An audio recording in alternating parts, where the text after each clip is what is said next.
காஷ்மீர் பகல்காம் தீவிரவாத தாக்குதல். கண்ணீருடன் மெழுகுவர்த்தி ஏந்தி அஞ்சலி செலுத்திய அனைத்து சமய மக்கள் ஒன்றிணைந்த பல்சமய நல்லுறவு இயக்கம். கடந்த ஏப்ரல் 22ஆம் தேதி ஜம்மு காஷ்மீர் மாநிலத்தில் பிரபல சுற்றுலா தலமான பகல்காம் பகுதியில் திடீரென பயங்கரவாதிகள் நடத்திய தாக்குதலில் 26 சுற்றுலா பயணிகள் கொல்லப்பட்டனர். நாடு முழுவதும் பெரும் அதிர்வலைகளை ஏற்படுத்திய இந்த சம்பவத்திற்கு பல்வேறு அரசியல் கட்சியினர் மற்றும் அமைப்பினர் தங்களது கண்டன குரல்களை பதிவு செய்து வருகின்றனர். இந்நிலையில் காஷ்மீர் பகுதியில் தீவிரவாதிகளின் தாக்குதலுக்கு பலியான அப்பாவி மக்களுக்கு அஞ்சலி செலுத்தும் நிகழ்ச்சி ரயில் நிலையம் அருகே உள்ள மத்திய BSNL அலுவலகம் முன்பாக நடைபெற்றது. இந்திய கலாச்சார நட்புறவு கழகம், பல்சமய நல்லுறவு இயக்கம், தமிழ்நாடு கலை இலக்கிய பெருமன்றம் உள்ளிட்ட பல்வேறு அமைப்பினர் இணைந்து நடத்திய இதில் இந்து, முஸ்லிம், கிறிஸ்தவர்கள் மற்றும் ஜெயின் என அனைத்து சமுதாய மக்கள் ஒன்றிணைந்து மெழுகுவர்த்தி ஏந்தி அஞ்சலி செலுத்தினர்.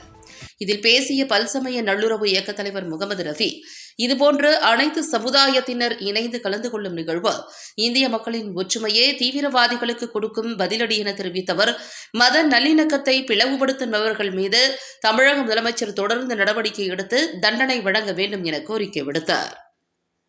நல்லூர் இயக்கத்தின் சார்பாகவும் இந்திய கலாச்சார நட்புறவு கழகம், கலை இலக்கிய பெருமன்றம் இணைந்து அனைத்து மதத்தினர் இணைத்து பகல்காம் தாக்குதலை கண்டித்து நாங்கள் இங்கே அவர்களுக்கு அஞ்சலி செலுத்தும் விதமாக அனைவரும் நாங்கள் கூடியிருக்கிறோம்.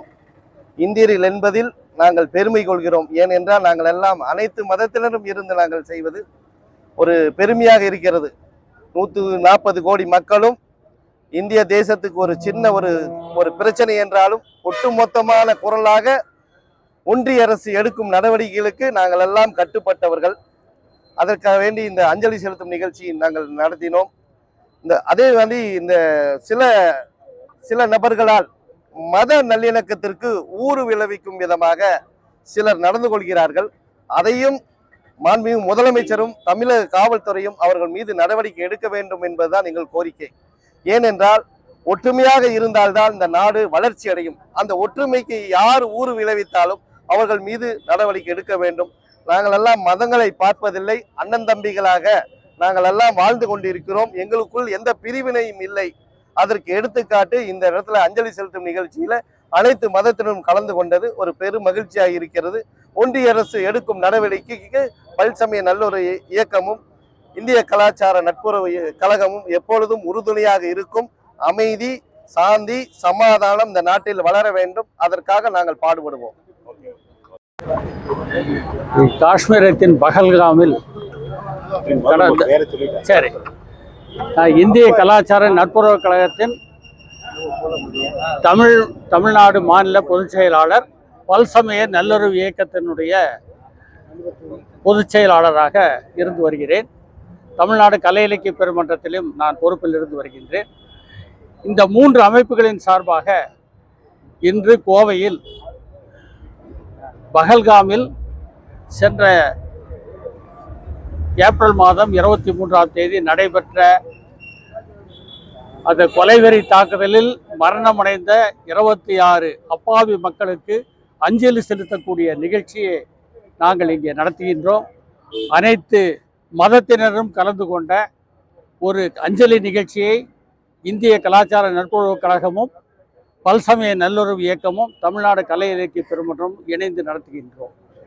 இது ஒரு கொடுமையான ஒரு நிகழ்ச்சி.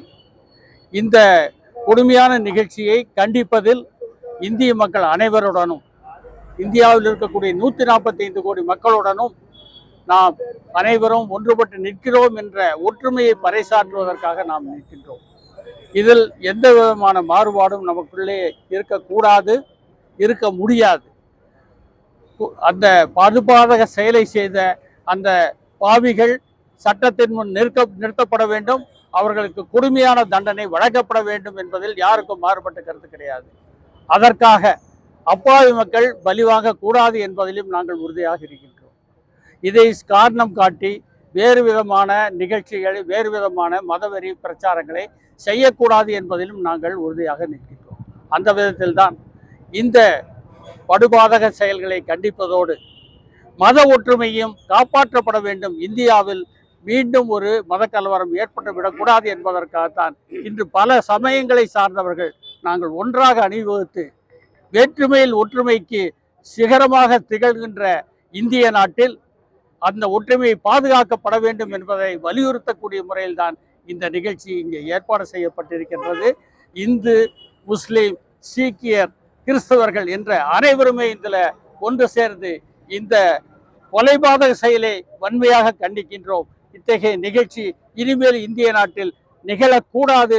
அதற்கு பொறுப்பேற்று இந்திய அரசாங்கம் கடுமையான நடவடிக்கை எடுக்க வேண்டும் என்பதுதான் இந்த நேரத்திலே நாங்கள் கூறுகிறோம். एम टोनी सिंह सारे जहां से अच्छा हिंदुस्तान हमारा हमारा सारे जहां से अच्छा அர்த்தம் என்னன்னா உலகத்திலேயே சிறந்த நாடு சிறந்த தேசம் நம்ம ஹிந்துஸ்தான் நம்ம நாடு தான். இதுல ஒரு யாருக்காவது இது சந்தேகம் இருந்தா அவன் இந்த நாட்டில் இருந்து பிரயோஜனம் இல்லை. இதை நம்ம ஒற்றுமையா இருக்கிறோம். இந்த ஒற்றுமையை கெடுக்கிறதுக்கு சில விஷக்கிருமிகள் வந்திருக்காங்க. 26 பேர், அவங்க எந்த தப்பு பண்ணாத ஒரு 26 பேர். நீங்க ஒரு போர்ல நேருக்கு நேரு நம்ம கிட்ட ஒரு துப்பாக்கி இருக்கு, உங்ககிட்ட இருக்கு, நீங்க சுடுங்க, அது வீரம். ஒண்ணு பண்ணாத அனாதி ஒரு என்ன சொல்லுவாங்க, அப்பாவிகளை போய் நீங்க சுடுறீங்கன்னா அதை விட பெரிய ஒரு குற்றம் உலகத்துல இதுக்கு யாரும் மன்னிக்க மாட்டாங்க. கடவுளே இதை மன்னிக்க மாட்டாங்க. நாங்க கண்டிப்பா அதை மன்னிக்க மாட்டோம். எங்க நாடு அதை மன்னிக்காது. இது யார் செஞ்சிருந்தாலும் சரி. அவர் சொன்னாரு, இது இன்னும் முடிவாகல, அது இந்து பண்ணாங்களா முஸ்லீம் பண்ணாங்க, யார் பண்ணியிருந்தாலும் இதுக்கு அவங்களுக்கு ஒரு நேருக்கு நேர் பதில் கொடுத்தே ஆகணும். கொடுக்கலன்னா நம்ம இந்தியாவில பிறந்த பிரயோஜனமே இல்லை. நான் ஒரு சிங்கிள், நாங்களாம் சிங்கங்கள். அதை நாங்கள் ப்ரூவ் பண்ணி காட்டணும். அவர் சொன்ன மாதிரி பிரைம் மினிஸ்டர், சிஎம் எல்லார்த்தையும் ரெக்வஸ்ட் பண்றோம். இதுக்கு எவ்வளவு மோசமான தண்டனை கொடுக்க முடியுமா கொடுத்தே ஆகணும் அவங்க. அப்போதான் நம்ம மனசுக்கு ஒரு இது, அப்போதான் அடுத்த இந்த மாதிரி ஒரு நிகழ்ச்சி பண்ணாம ஒரு பயப்படுவாங்க அவங்க. சொன்ன